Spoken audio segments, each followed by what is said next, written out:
Hello everybody, welcome along. This is just a quick intro to the mead making process that I began. I did not make a beginning video of starting mead.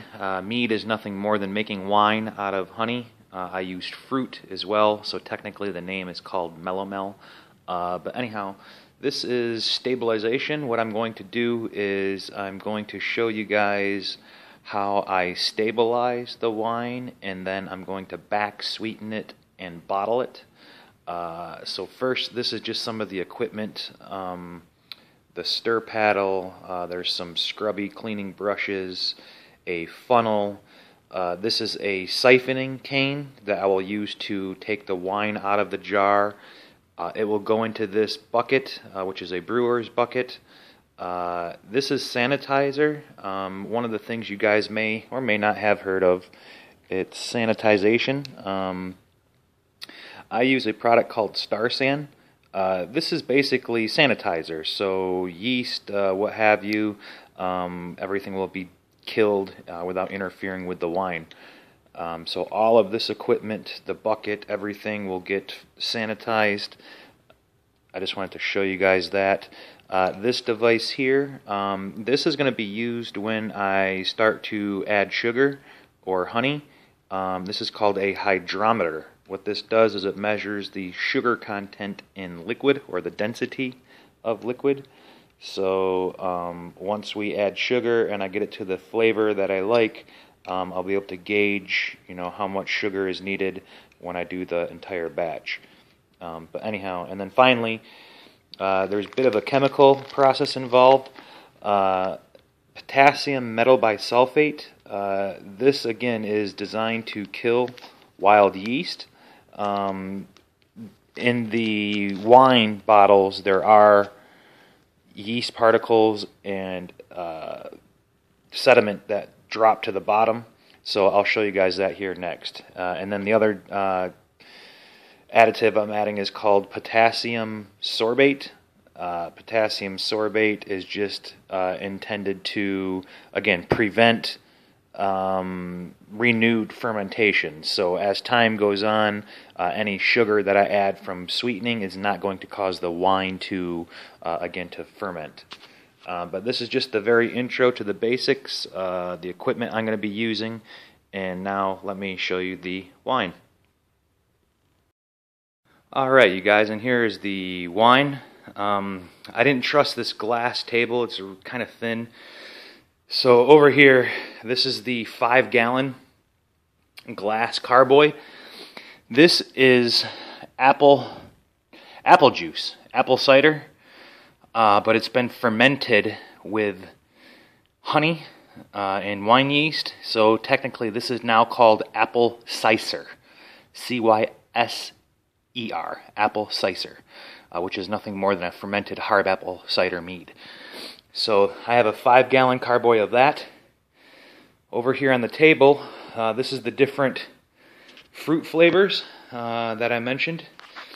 The first carboy, there's only a half of a 1 gallon, and this is original, no fruit. This is just the honey and water, and the original recipe I used was cinnamon sticks, but that's the original unflavored. And I'll take you guys in a little closer. This is the mixed fruit. I know you guys can't really see the label too well, but if you look closely, it's somewhat clear, but this on the bottom is the sediment that I spoke to previously. You can see it in this jar too. This is strawberry. Again, it's just too hard to see the label, but that's a strawberry. This is a mixed fruit blend, all frozen fruit, just a mixed fruit that I put in a saucepan, mushed down, cooked out, took all of the pulp, etc., had it fermenting for a few months, and then I siphoned it and removed it. So this is the remaining mixed fruit. This is strawberry. Here is a cherry flavor. Again, you can see the difference of the color, the darkness. Same sediment on the bottom. This is the apple. So again, this is just using a bag of apples. apple flavored, similar to apple cider, I guess, but more fruit. Here is a blueberry, and then this is another strawberry. Beautiful color.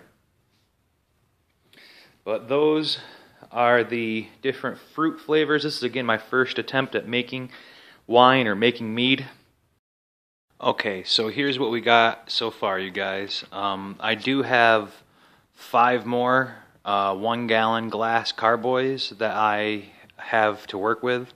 And again, I have 6.5, so I have 7 1 gallon bottles. So basically these are all sanitized.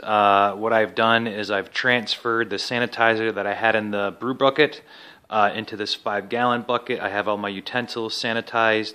There's a little container of sanitizer, so when I take the cork off, I can just dump it in the sanitized solution there. And then I'm going to set up the siphon from one of the jars into the bottom.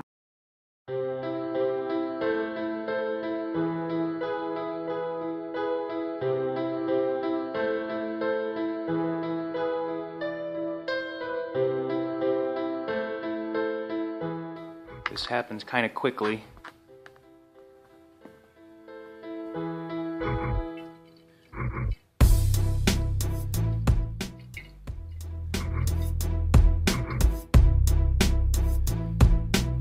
Coming out of the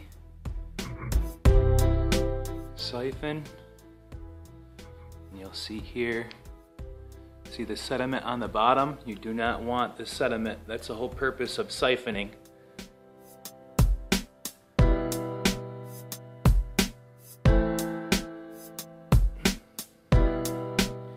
Keep that just above, and you see the wine level coming down. See it coming down slowly. Look at this.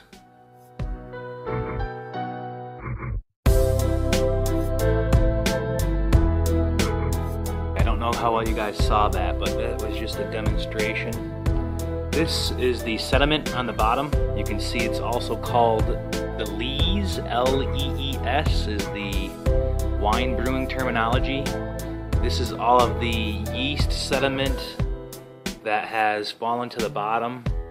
And this is the kind of stuff you don't want to siphon. So when the siphon began to stop with the air, that's when I stop. You'll notice the wine there, that's the wine that has been siphoned, nice and clear. You can almost see through it.